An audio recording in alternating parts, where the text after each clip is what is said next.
कल मैंने ये बताया था कि महाराज श्री अपने पूर्ण परमहंसावस्था में वृंदावन पधारे। वृंदावन से कुछ भक्तगण महाराज श्री को मथुरा में ले आए और मथुरा में महाराज जी का पहला सत्संग प्रारंभ हो रहा है।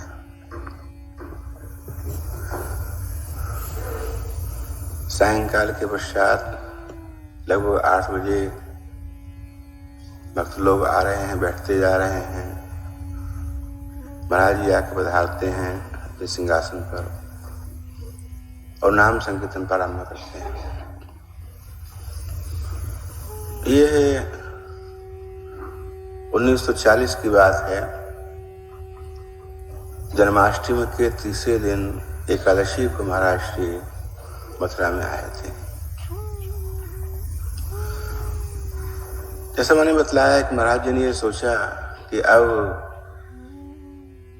उस दिव्य प्रेम रस को जीवात्माओं को देना चाहिए। इस भाव से जो उनकी पहले की परमहंस अवस्था थी उसको कुछ उन्होंने शमित कर लिया। अर्थात अब वो जीवों से, लोगों से, भक्तों से कुछ वार्तालाप भी करते थे, अपने हाथ से खाते थे, पीते थे, कपड़े पहनते थे, कुछ व्यवहार भी करते थे और नाम संकीर्तन, पद संकीर्तन के माध्यम से दिव्य रस को प्रदान करने का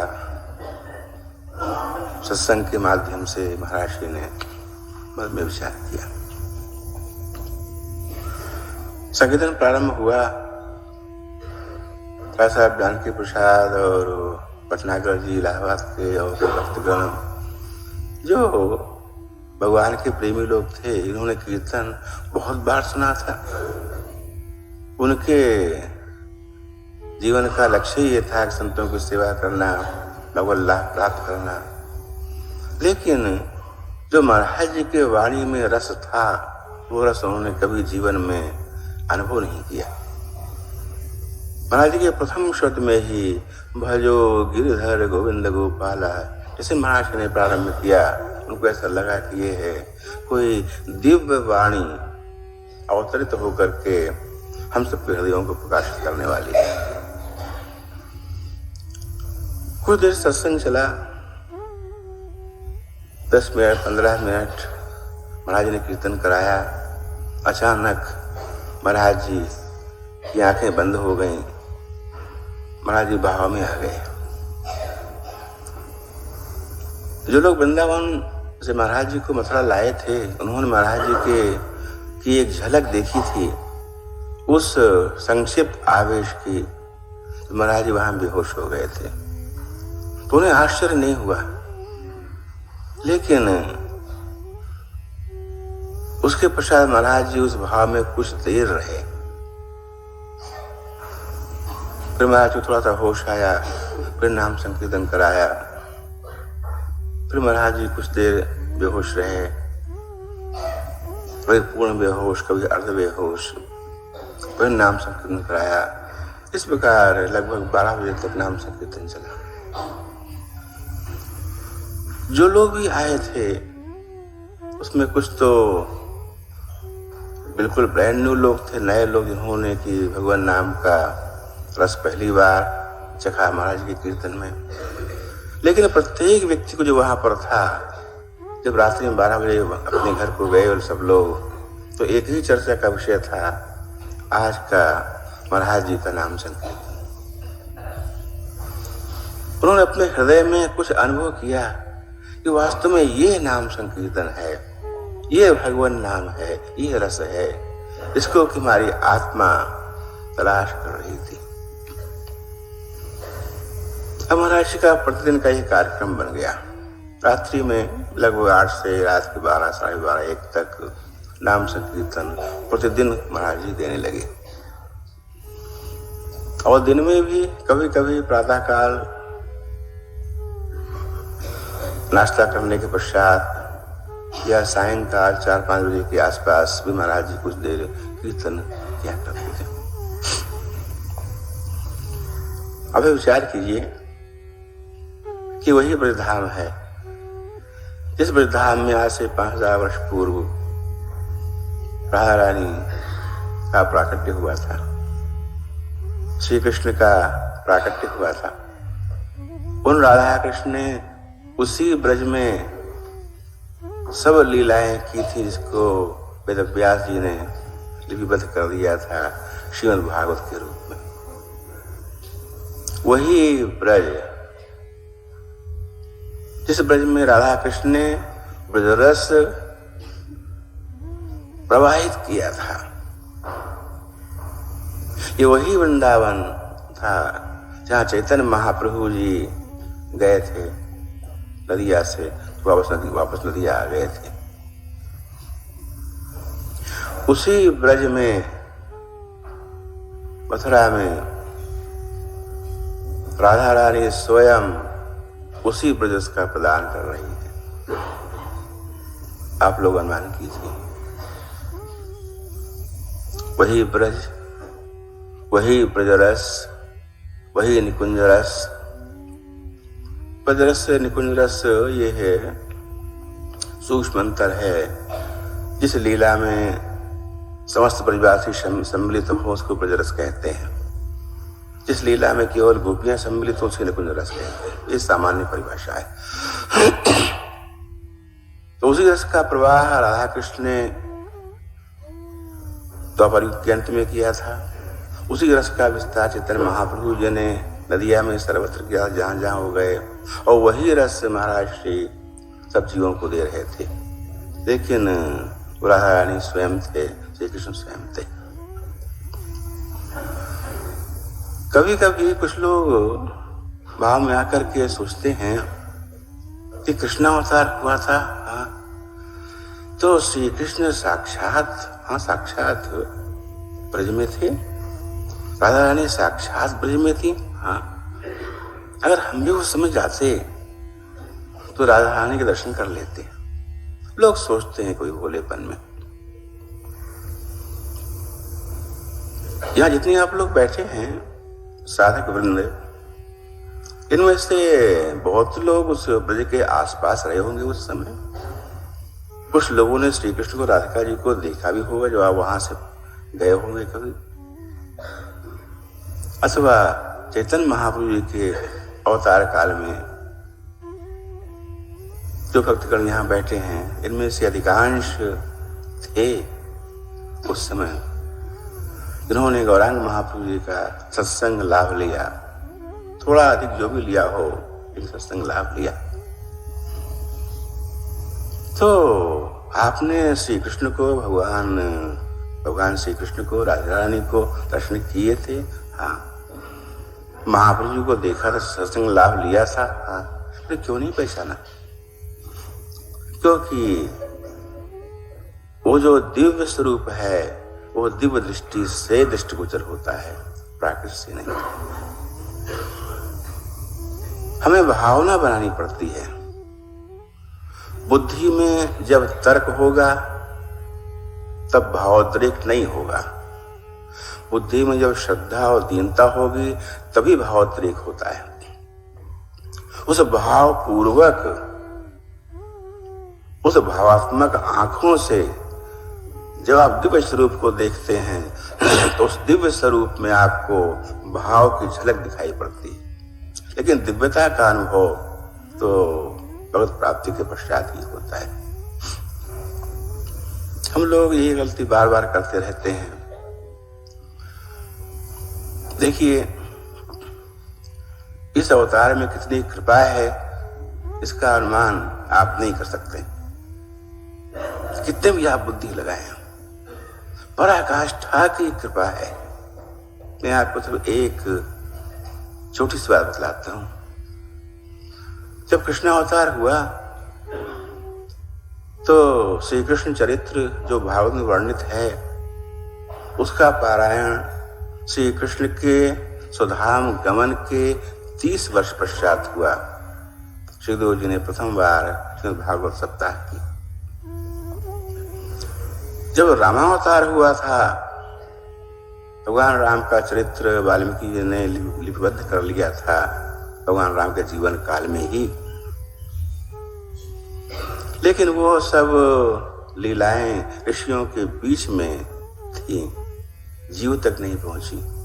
उस समय प्रत्येक अयोध्यावासी संत ही था।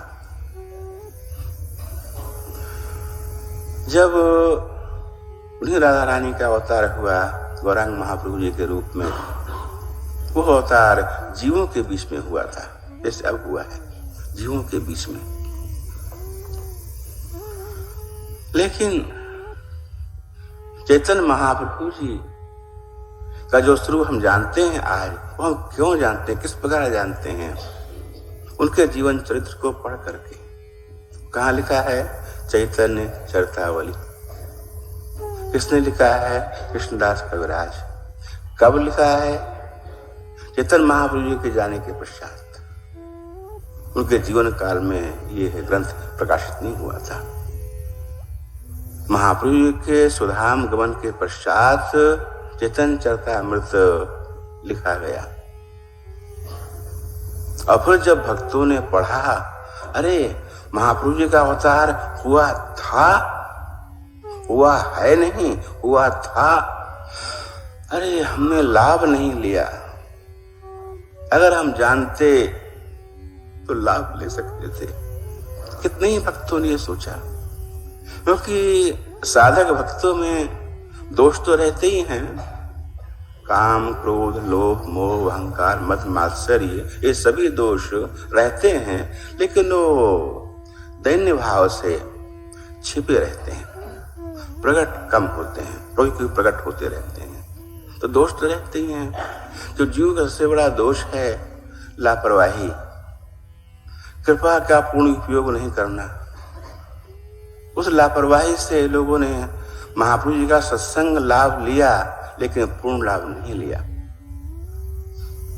अरे कोई व्यक्ति आप में से किसी को कहता है कि देखिए ये है होली वाटर है, ब्रज का जल है, एक शीशी में ले आया, आपने पिया, हाँ ब्रज का जल है।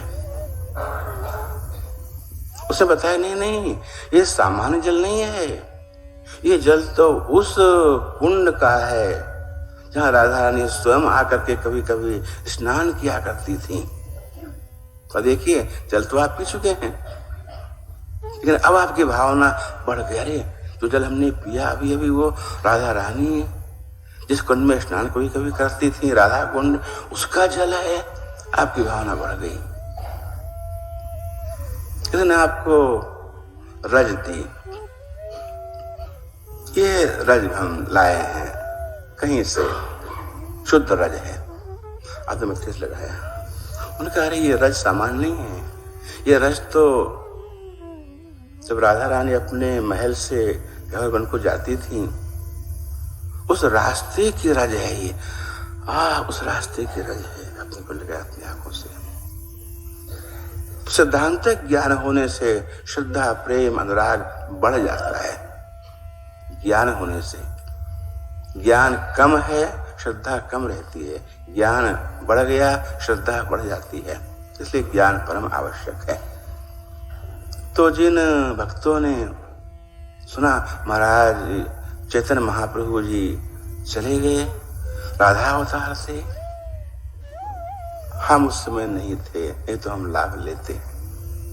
लेकिन हो सकता है वो भक्तगण उसमें रहे होंगे, फिर क्यों नहीं लाभ लिया? वो ज्ञान नहीं था उस समय, किसी ने परिचय कराया नहीं। हीरा तो आपको दिखा दिया, इस हीरे का क्या मूल्य है ये नहीं बताया। अरे हीरे कौन पहचानता है?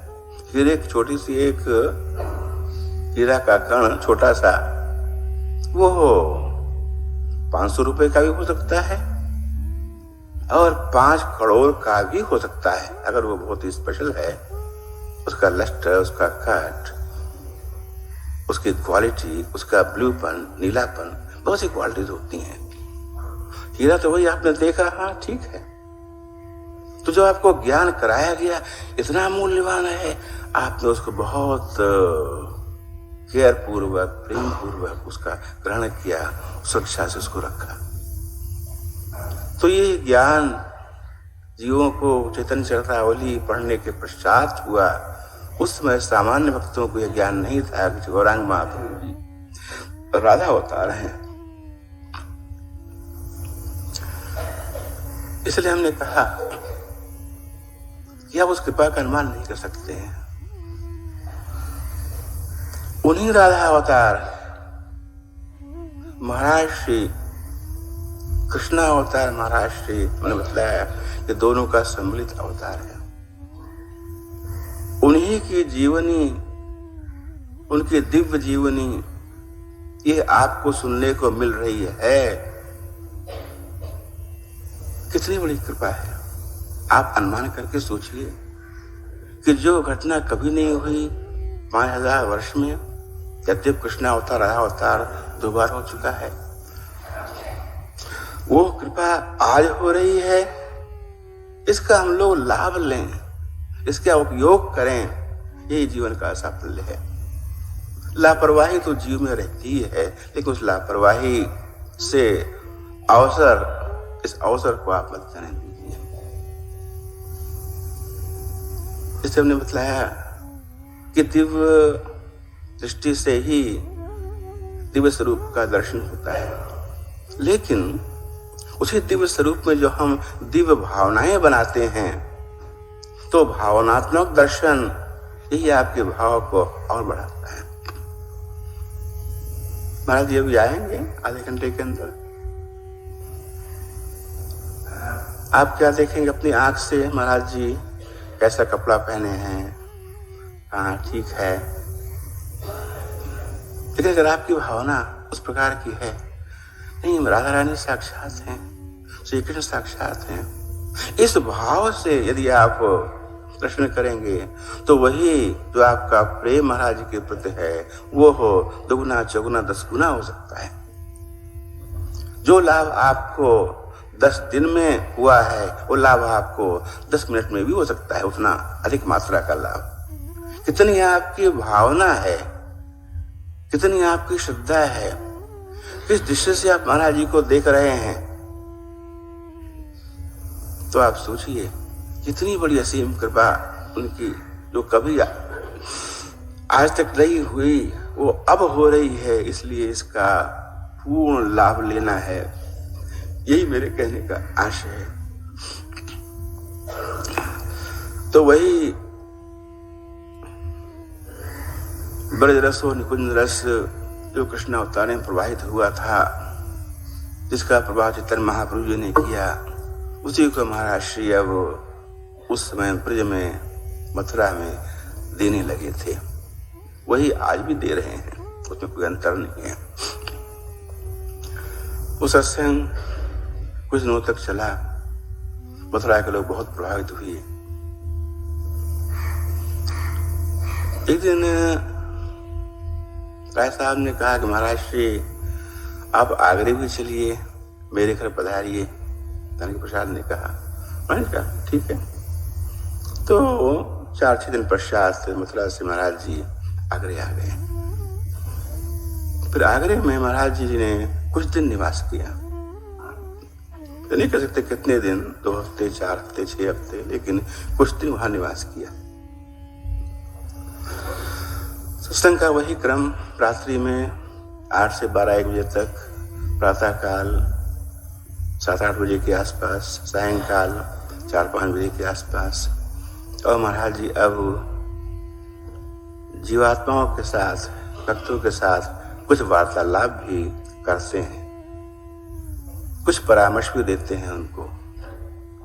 लेकिन सत्संग के समय में पूरे समय भाव में ही रहते थे महाराज जी। उस समय लगभग प्रायः जो समय था 8 से 12-1 के बीच महाराज जी प्रायः भाव में ही रहते थे। नाम संकीर्तन करा रहे हैं, महाराज जी ने कभी कभी पद कीर्तन भी कराना प्रारंभ कर दिया था वहां से।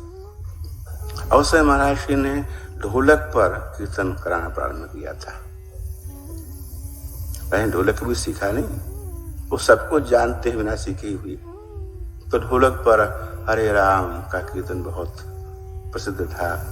गिरधर गोविंद गोपाला, राधे गोविंदा भजो, वृंदावन चंदा भजो इत्यादि नाम संकीर्तन कुछ 2-4 पद विशेष नहीं महाराज उस समय गाया करते थे। उसी समय एक दिन महाराज जी कीर्तन करा रहे थे, बजो गिरधर गोविंद गोपाला। महाराज जी की आंखें बंद हुई, आंखें बंद हुए ही महाराज जी ने हरि बोल हरि बोल हरि हरि बोल।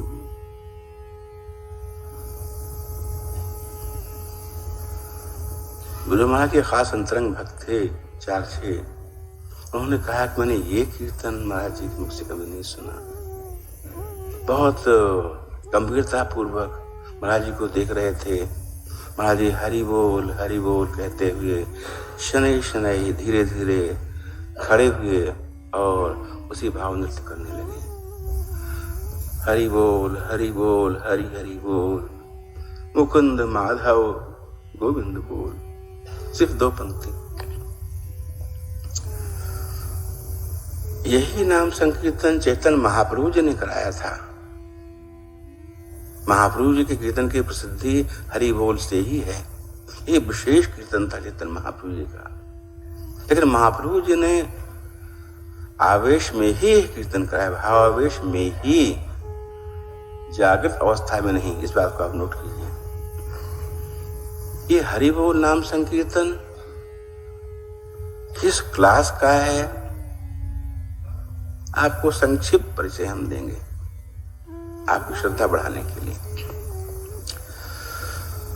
हरि बोल नाम संकीर्तन सामने पहले बतलाया था, किसी भी अवतारी संत ने पहले कभी नहीं कहा, न निम्बार्काचार्य ने, न वल्लभाचार्य ने, न अन्य आचार्यों ने जो महाप्रभु जी के समकालीन थे या उनके पश्चात हुए। केवल महाप्रभु जी ने ही हरि बोल नाम संकीर्तन प्रारंभ किया। और महाप्रभु जी का अवतार पहले निश्चय हो चुका था कृष्ण अवतार के पूर्व ही कि महाप्रभु जी का अवतार होगा। तो जब राधा रानी ने संकल्प किया कि मैं महाप्रभु जी बनकर, शशि पुत्र बनकर गौरांग नाम से अवतरित होंगी नदिया में, तो उस समय जीवों को कुछ विशेष चीज देनी चाहिए। क्या देना चाहिए? हरि बोल हरि बोल हरि हरि बोल, ये देंगे इस बार। तो यह शब्द भी उस समय ही महारानी जी ने, यानी अपनी राधा रानी जी ने मन में सोच लिया कि इन शब्दों के माध्यम से मैं रस प्रदान करूंगी। तो महाप्रभु जी के आने के पूर्व ही हरि बोल नाम संकीर्तन भी राधा रानी के कृपा स्वरूप प्रकट हुआ, मतलब उनके मन में था, उन्होंने प्रकट किया गौरांग महाप्रभु जी के कीर्तन के द्वारा। अब ये हरि बोल भावावेश में ही कैसे होता है, क्यों होता है, इसका कुछ विवरण इस रूप में नहीं, लेकिन अन्य प्रसंग में रूप गोस्वामी ने और जीव गोस्वामी ने अपने ग्रंथों में किया है। जीव गोस्वामी के 6 ग्रंथ हैं, उनमें प्रीति संदर्भ और कृष्ण संदर्भ प्रधान हैं, और रूप गोस्वामी के 2 ग्रंथ प्रधान हैं, उनमें उज्ज्वल नीलमणि में रूप गोस्वामी ने भावावेश के स्वरूप का वर्णन किया है। उसमें वो लिखते हैं कि अनुराग एक अवस्था होती है, प्रेम स्नेह मान प्रणय राग अनुराग ये अवस्थाएं हैं। तो ये अनुराग अवस्था ये एक बहुत ही ऊंचे क्लास की एक्सटैटिक स्थिति है, यानी ध्यान या समाधि या कुछ भी आप मान लीजिए, उसकी स्थिति है। जब गोपी उस भाव में पहुंचती है, ये दिव्य स्थिति है अनुराग के भाव में। रूप गोस्वामी लिखते हैं कि उस अनुराग के भाव में श्री कृष्ण प्रत्येक क्षण या प्रतिक्षण के अंश में भी नित्य नवायमान रूप में प्रकट होते हैं, और जो उनके प्रति आनंद की अनुभूति होती है वो नित्य नवायमान होते हुए भी प्रतिक्षण वर्तमान होती है। तो प्रतिक्षण नित्य नई अनुभूति, उसमें नया नया चार्म है, नया आकर्षण है, और वो प्रतिक्षण बढ़ रहा है। यह अनुराग की अवस्था है। यह अनुराग की अवस्था जब और प्रगाढ़ होती है तो वो मादन और मोदन बन जाती है। वही मोदन फिर मोहन बन जाता है। मादन और मोहन ये राधिका जी की अवस्थाएं हैं, वहां तक गोपियां नहीं पहुंच पाती। तो गोपियों में भावावेश होता है। गोपी क्लास में ही, जो और क्लास हैं सख भाव इत्यादि का भावावेश नहीं होता है। तो भावावेश की अवस्था में जो अनुभूति होती है उस गोपिका को, कि श्री कृष्ण को देखा, इतने अच्छे जोर से हंस रही है, इतने अच्छे, वो रस पूरे शरीर में व्याप्त हो गया, अब वो प्रेम नृत्य कर रही है उस भावावेश में। लेकिन वो अनुराग की स्थिति बढ़ती जा रही है, अनुभव बढ़ता जा रहा है, वो मूर्छित हो गई। फिर कुछ होश आया, फिर नृत्य कर रही है, जोर से हंस रही है। ये भावावेश की अवस्था है। ये अवस्था राधिका जी की भी होती है, लेकिन राधिका जी की ये अवस्था महाभाव के अनुरूप होती है, गोपी भाव से बहुत ऊंचे। इस प्रकार के हाव भाव शरीर से राधिका जी के भी कभी कभी प्रकट होते हैं। उस भावावेश की स्थिति में जो राधा रानी अनुभव करती हैं, उसी को उन्होंने हरि बोल नाम संकीर्तन में स्थापित किया। उसी को और सोचा कि जीवात्माओं को ये है नई प्रकार की दिव्य रस की भेंट में दूंगी इस बार जीवात्माओं को। तो महाप्रभु जी ने जब भी हरि बोल का नाम संकीर्तन कराया वो भावावेश में ही थे, और महाराज श्री ने भी जब नाम संकीर्तन हरि बोल का कराया भावावेश में ही कराया, ठीक वही जो महाप्रभु जी ने कराया था, दोनों सेम है। तो आप सोचिए कि राधा रानी का वो भाव जहां पर गोपियां भी नहीं पहुंचती हैं, जो उनके अंतरंग सखियां हैं। गोपियों के कई क्लास हैं, तो गोस्वामी 5 क्लास बताए हैं, फिर स्वपक्षा हैं, कृष्ण पक्षा, राधा पक्षा, उभय पक्षा इत्यादि कई भाव हैं गोपियों के। जो परम अंतरंग गोपियां हैं, लता विशाखा इत्यादि, वो भी राधिका जी के इस भाव को का अनुभव करती हैं, कभी कभी उसका आनंद लेती हैं। वो भाव राधिका जी ने इस नाम संकीर्तन के माध्यम से उसमें रख करके और जीवन के समक्ष प्रकट किया कि उनकी महान असीम कृपा थी। उसी भाव को अब महाराज श्री ने उसी प्रकार जीवात्माओं को प्रदान किया। लेकिन जैसा हमने बतलाया कि हरि बोल का नाम संकीर्तन इतना महान है, उसमें लोगों को ज्ञात नहीं था। ये ज्ञात हुआ महाप्रभु जी के जाने के पश्चात चैतन्य चरितामृत के माध्यम से कुछ कुछ जो मैं आपको आज बता रहा हूं। ये है इस कृपा का, ये कितनी असीम कृपा है, असीम से भी असीम कृपा है। इस कृपा को आप यदि समझते हुए बुद्धि में स्थिर करें, और ये मानव देह, मानव जन्म कितना प्रशस्त है, और ये समय कितना प्रशस्त है जो हमको मिला हुआ है। हमें मानव देह मिली हुई है, भाव है, महाराज जी के प्रति प्रेम है। लेकिन जब हमको और ये सब ज्ञान होगा, उस ज्ञान को स्थिर करके अगर हम अपने भावात्मक साधनाओं को हम और बढ़ाएं और समझें कि हमें क्या मिल रहा है, क्या मिल रहा है, उसको सामान्य रूप से मत लें। तो आपकी साधना कितनी ही गुणा बढ़ सकती है। बस इतना ही कहकर आज मैं समाप्त करता हूँ। अब आगे से अन्य विषय और विषय मैं कल बताऊंगा। बोलो राधा रानी की, जगत गुरु कृपाल महाप्रभु जी की, मनगढ़ धाम की जय श्री राम।